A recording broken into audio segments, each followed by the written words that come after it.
Ada sejumlah berita update terkini yang akan kami sampaikan untuk Anda, khususnya bagi Anda para pecinta sepak bola. Karena malam nanti atau Rabu dini hari, Liga Champions is back. Champions League is back. MG listeners, pertandingan perempat final leg pertama dini hari nanti antara Manchester City melawan Atletico Madrid patut diperhitungkan. Mengingat Atletico menghadapi klub Manchester kedua di musim ini.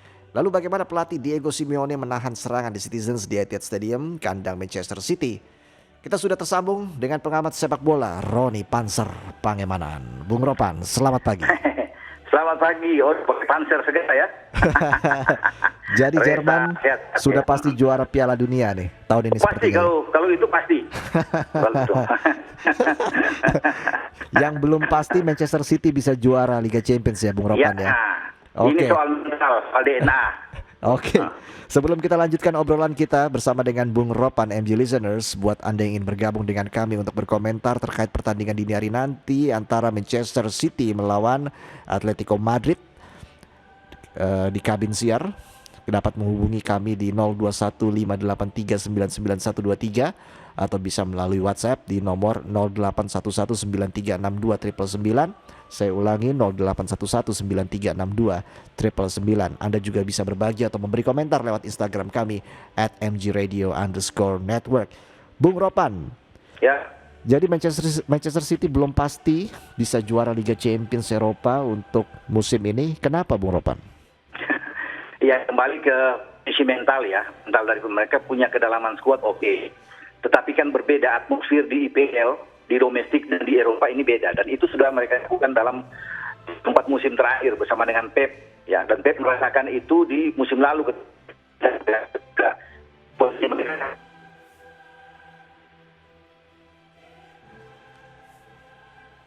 Anda masih bisa mendengar saya, Bung Ropan? Tampaknya ada gangguan audio. Mendengarkan, saya dengar. Baik. Silakan Bung Ropan, lanjutkan. Iya, saya pikir kalau bicara ini kan soal bagaimana mental mereka untuk bertarung di Eropa. Karena kita tahu 3-4 musim terakhir itu Pep itu selalu gagal. Musim kemarin mereka gagal di final menghadapi Chelsea. Iya. Mereka lebih diunggulkan menghadapi Chelsea. Sekarang mereka harus bisa menghadapi tim yang punya permainan pragmatis seperti yang dikembangkan oleh Diego Simeone. Karena mereka harus bisa memenangkan pertandingan di leg pertama. Kalau mereka imbang ini berat untuk bisa bertanding melawan ATM di Wanda Metropolitano. Apalagi mereka sekarang tidak punya Ruben Dias yang masih hamstring dan juga Kyle Walker yang belum bisa bermain menjalani 3 hukuman dia. Mungkin pasti Cancelo akan dipindahkan ke kanan dan Zinchenko yang akan bermain di kiri. Kalau bermain dengan 4-3-3-nya dari Pep Guardiola. Dan mereka saya pikir ini akan sulit menghadapi tim yang lebih, selalu kan begitu bagi City ini menghadapi tim yang lebih bertahan agak kelabakan mereka. Ini akan Spurs juga mereka bisa lihat kan, mereka bisa itu bisa membongkar. Kalau tim bermain secara terbuka, ini dimakan oleh mereka. Bermain ofensif, agresif, dihajar oleh City. Tapi Simeone akan bermain seperti gaya mereka menyingkirkan MU dengan posisi yang sama di saat mereka datang ke Etihad. Akan bermain dengan gaya yang sama, tidak ada berbeda. Apalagi mereka ini di 5 pertandingan terakhir di La Liga bagus. Kemarin baru memukul Alaves 4-1. Jadi mereka ada motivasi yang lebih. Setelah mereka datang ke Etihad, mungkin hanya Herrera yang bermain karena dia bermain bagus lawan MU ketika bermain dengan 3-1-4-2. Ini pola unik dari Simeone. Bermain dengan 3-1-4-2. Herrera yang bermain waktu itu yang bisa menggunakan CR7. Ya, nah sekarang dia tidak bermain karena hamstring. Mungkin Kondogbia yang akan ditarik berdiri di depan Jimenez, karena mereka punya 3 back yang kuat, Mandava, Jimenez, dan juga Savic. Ini yang kita akan tunggu. Apakah mampu merancang strategi untuk membongkar gaya bertahan yang sangat kuat dikembangkan oleh Diego Simeone? Kita akan tunggu itu. Oke, jadi kalau dilihat ini Diego Simeone sama-sama 11-12 skemanya dengan Jose Mourinho ya, sama-sama parkir bus ini kalau menghadapi tim-tim dengan lini serang yang cukup kuat ya, Bung Ropan. Iya, kira-kira begitu, Reza. Dan kan bisa terlihat melawan MU, kita lihat Renan Lodil dan Llorente itu adalah 2 back sayap sebenarnya, tapi mereka didorong saat melawan MU untuk mendampingi Koke dan Rodrigo de Paul saat itu. Nah pasti 4 pemain ini akan dimainkan lagi. Ketika lawan menekan mereka, yang akan turun ke belakang adalah Lodil dan Llorente yang memang pemain bertahan. Jadi mereka akan membentuk 6-7 pemain di belakang. Ini yang menyulitkan bagi MU dan juga bagi City nantinya. Jadi mesti ada formula bagus bagi Pep untuk bisa bermain di depannya. Pasti dengan fase 9 lah.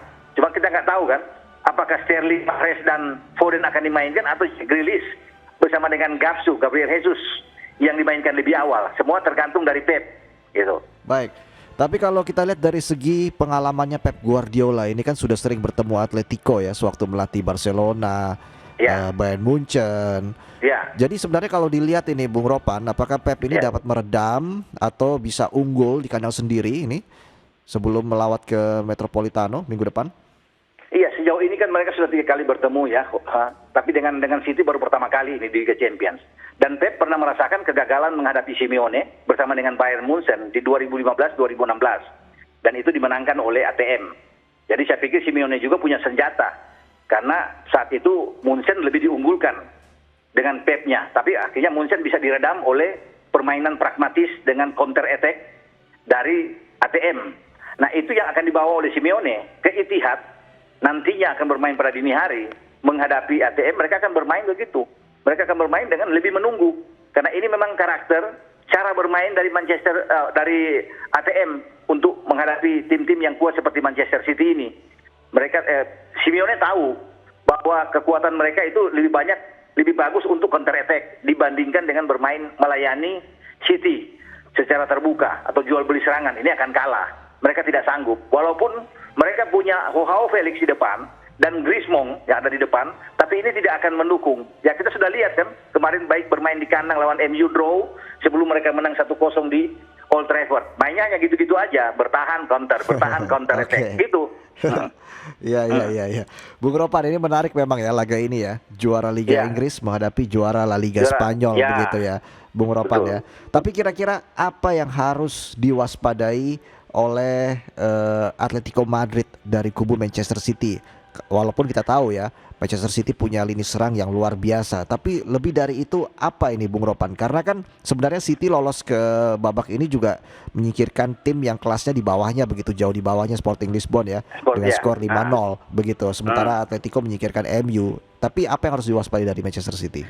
Kalau saya lihat sejauh mana, ya makanya ketika melawan MU saya lihat ya, dengan pola yang unik yang saya katakan tadi, 3-1-4-2, dia mendorong ada 4 pemain ke depan itu dengan 2 pemain yang lebih kuat dan bertahan, ya Lodil dan Llorente, itu untuk membendung kekuatan dari lini kedua MU. Nah ini akan diterapkan melawan City. City punya kekuatan dengan De Bruyne, dengan Rodrigo, dan juga dengan Bernardo Silva. Itu kekuatan mereka.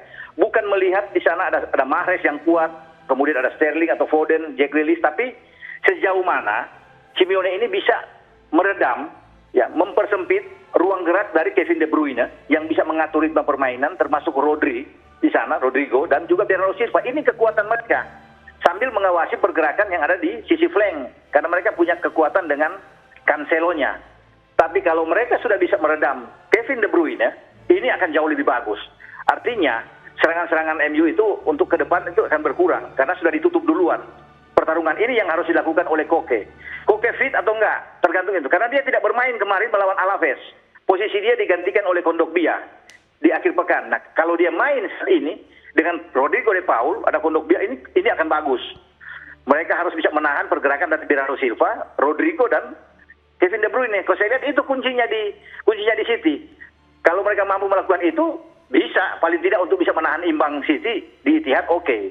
Ya, itu dia yang saya akan tunggu, saya akan lihat ya bagi Atletico. Ya, baik. Itu Reza.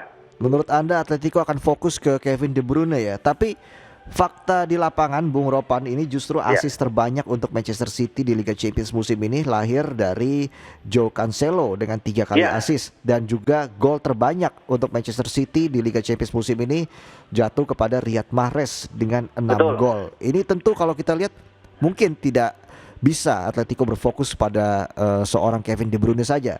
Banyak sektor-sektor lain dari Manchester City yang sangat mendukung ini untuk bisa melakukan assist ataupun mencetak gol ke gawang Atletico. Iya, tadi saya katakan kan bagaimana cara mengawasi juga Cancelo karena ini pemain berbahaya. Nah, kalau bicara dengan City, ini bicara 11 pemain yang semua bagus dalam permainan. City kalau bermain dengan starting 11 dia 4-3-3, false nine-nya dimainkan oleh Foden kah, oleh Mahrez atau dengan Bernardo Silva, Sterling, semua kuat. Tetapi saya melihat kenapa Mahrez bagus, semua itu datang dari setengah. Umpan-umpan ini yang dilancarkan oleh Bernardo Silva, Rodrigo, karena Rodrigo kuat dalam hal bertahan. Nah, itu dia, tiga ini yang harus diganggu terus, sehingga pasokan bola untuk sampai ke Mahrez, untuk sampai ke Foden, untuk sampai ke Sterling, itu bisa mandek di tengah kalau tiga ini bisa diredam. Karena tidak mungkin Mahrez akan bermain dengan segampang itu, bisa mencetak gol, membuat assist kalau tidak ada bola-bola dari lini tengah ini yang menjadi, karena mereka kuat dalam pegang bola. Bernardo Silva, Rodrigo, dan Kevin De Bruyne. Kan otaknya ada di De Bruyne. Dia boleh tidak mencetak gol, tetapi umpan-umpan dia kan bagaimana crossing-crossing dia ke kedua sisi flank sangat bagus sekali sebelum dimanfaatkan oleh Riyad Mahrez. Dan itu yang selalu terjadi. Bahwa ini pemain kunci. Ya, pemain kunci yang ada di City adalah KDB di samping Bernardo Silva. Oke. Begitu, Rera. Ya, Jadi sejak menit awal KDB ini harus dimatikan dalam tanda kutip begitu ya, Bung Ropan ya? Iya, betul. Karena bola selalu memulai awal serangan pasti KDB yang akan pegang bola. Ya kan? Akan memberikan umpan-umpan tuh KDB sebelum Mahrez akan menyisir dari sisi kanan atau Sterling dari sisi kiri, Cancelo akan masuk. Tapi KDB kita bisa melihat peranan dia lah, peran yang krusial di tengah. Dia menjadi otak dari serangan-serangan dari City. Terlepas City itu punya pemain-pemain yang bagus memang. Baik. Gitu. Baik, kalau kita lihat juga di Liga Champions musim ini untuk kubu Atletico Madrid, pemain yang paling berperan adalah Antoine Griezmann dan juga Renan Lodi. Bagi Atletico Madrid, Griezmann sudah 4 gol dan juga sudah 2 assist ya kalau tidak salah. Dan juga Renan Lodi juga sudah mencetak 2 assist. Bagaimana cara seorang Diego Simeone untuk bisa memaksimalkan para pemain-pemainnya ini untuk bisa mencetak gol nanti ke gawang Manchester City? Justru ini menjadi, saya pikir PR bagi Pep ya kalau bisa melihat ini. Ketika mereka tanpa Ruben Dias, siapa yang dia akan main? Pasti John Stones di belakang bersama Aymeric Laporte. Tidak mungkin dia akan berspekulasi memainkan Nathan Ake di sana. Mereka menghadapi 2 predator yang kuat dalam tekanan untuk memegang serangan balik, yaitu Antoine Griezmann dan Joao Felix. Dan harus diingat mereka masih punya juga di bench sangat bagus, ada Luis Suarez yang mungkin bisa muncul ya. Nah, kerugian bagi ATM karena mereka tidak bisa memainkan Yannick Carrasco yang scoring dengan Herrera yang tidak bisa bermain. Tapi apapun itu, Griezmann ini harus tetap menjadi pusat perhatian dari lini belakang City. Apalagi ini kan baru pertama kali kedua tim ini bertemu di Liga Champions. Ini biasanya menyulitkan bagi City. Kalau baru pertama kali ini mereka masih meraba-raba kekuatan dari ATM. Ya walaupun mereka mungkin sudah nonton pasti Pep sudah sering melihat cara bermain ATM. Tapi mereka akan kesulitan saya pikir untuk menghadapi ATM. Karena itu ATM bermain dengan pragmatis mereka, ya kemudian counter mereka yang sangat cepat. Apalagi mereka punya 2 pembunuh di kotak penalti yang kuat. Ya kalau cuma ada 1 Griezmann mungkin masih bisa diredam. Tapi mereka masih punya Joao Felix. Ketika Griezmann ini terisolasi, Felix akan muncul. Lini kedua mereka juga bagus. Renan Lodi bagus, ya. Kemudian mereka masih punya Llorente, ya, masih punya Rodrigo de Paul. Tapi kuncinya tetap ada di Koke. Pemain tim nasional Spanyol ini yang akan nantinya mengendalikan permainan. Koke inilah, kalau Koke bermain, ini yang menjadi tugas ya bagi pemain-pemain City untuk bukan menjaga Koke, tapi bisa mengawasi pergerakan pemain ini. Karena dialah selalu yang akan menjadi kunci permainan dari ATM sejauh ini. Begitu. Jadi Anda pegang siapa, Bung Ropan? Pertandingan ini tetap saya akan pegang City. Ya. Anda pegang City? Saya masih pegang City. Berapa skornya ini kira-kira, Bung Ropan? Skornya 2-0 bisa buat City. 2-0 untuk City? Ya. Wow. Iya. Karena artinya tim yang akan lebih banyak sulit bagi bertahan Atletico sulit Madrid ya, kalau prediksi Anda benar. Ya, mudah-mudahan ya. Tapi mereka menghadapi tim yang kuat dalam bertahan. Nah, gitu kan. Oke, kira-kira kalau salah satu tim ini lolos ataupun City ya, menurut Anda prediksi Anda kan tadi City lolos, akan bertemu siapa nanti di babak City selanjutnya? Chelsea. Mungkin kemungkinan Chelsea. Kalau Chelsea bisa melewati Madrid. Oke. Ya kan? Saya pikir itu. Kalau di sebelah kan pasti Munchen dan Liverpool yang akan bertemu. Jadi Chelsea Madrid Anda pegang Chelsea ya? Saya pikir masih Chelsea. Saya pikir kalau bisa mengatakan untuk saat ini masih Chelsea. Cuma Juara tergantung. bertahan. Iya, tapi tergantung juga Madrid kan lagi bagus sekarang. Bukan Madrid yang tahun lalu. Ini Madrid sekarang lagi oke. Lagi oke. Kalau Madrid lolos menghadapi ini, mungkin bagi Pep lebih suka ketemu Chelsea. Oke. Lebih gampang mereka menang. Tapi kalau ketemu Madrid bahaya. Oke. Gitu. Baik, di laga lainnya tentunya malam nanti ada laga yang tidak kalah seru ya, Bung Ropan ya. Ya, Ini rivalnya Liverpool. City di Liga Premier Inggris akan menghadapi tim yang bisa dibilang kelasnya masih di bawahnya lah, Liverpool Benfica, Ya, bermain di kandang ya, Benfica. Ini peluangnya ya. pasti Bung Ropan bilang Liverpool yang akan lolos ya. Ya karena Liverpool itu lebih suka bermain dengan klub-klub Portugal kan. Mereka itu selalu bisa menang banyak. Porto, katakan mereka bisa menang. Ya, apalagi sekarang dengan Benfica. Bukan menganggap remeh Benfica. Iya. Tapi kalau dari head secara permainan, ini masih menjadi milik bagi Liverpool. Sudah paling bagus bagi Benfica itu bermain imbang. Ini udah bagus buat mereka. Ya. Tapi kalau mau menang, saya pikir saya agak ragu menghadapi Liverpool yang sedang bagus, sedang on fire, dan mereka sulit untuk bisa mengalahkan. Apalagi di lini serang Liverpool itu lebih kuat, ya, punya kekuatan yang bagus. Mereka punya juga Luis Diaz yang terbiasa bermain di Liga Portugal. Kalau dimainkan lebih tahu lah dia bermain. Ya, itu dengan Mane, dengan Salah, Firmino, apalagi mereka punya Diego ini kan, Jota yang lagi bagus. Semua lagi on fire ya. Lagi on fire. Jadi itu Coach, lini serang mereka menakutkan sekali Liverpool ini, dan sulit. Liverpool pasti menang, mau menang dengan 1-0, 2-1, tapi Liverpool pasti, menurut saya Liverpool akan menang. Oke, artinya tidak ada yang patut diwaspadai dari Benfica ini, Bung Ropan, kalau kita lihat selama ini perjalanannya di Liga Champions. Nggak ada.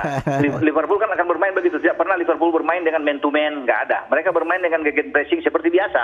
Ya. 4-3-3-nya gegen pressing dari sayap, mungkin Trent sama Robo yang lebih banyak ke depan, crossing begitu aja kan. Yang terlihat dengan permainan Liverpool, bola-bola passing dari belakang ke depan, dari Van Dijk naik ke depan, Fabinho.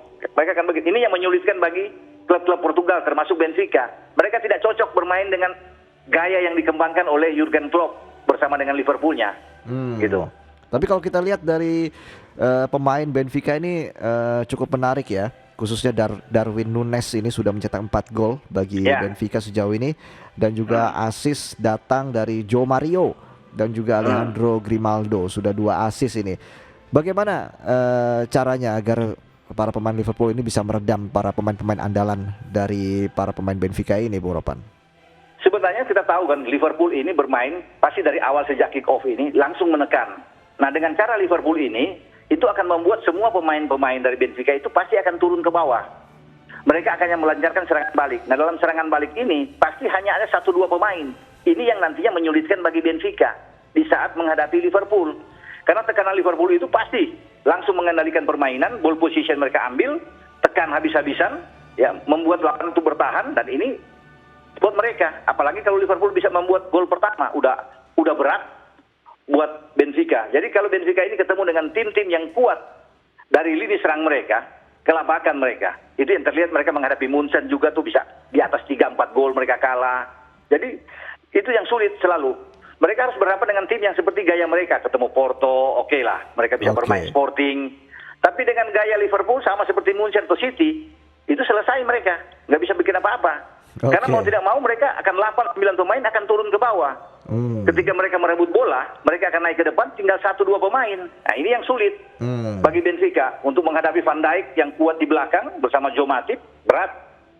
Itu Reza. Baik. Prediksi skor terakhir, Bung Ropan, Benfica Liverpool. Liverpool 2. Liverpool 2 ya.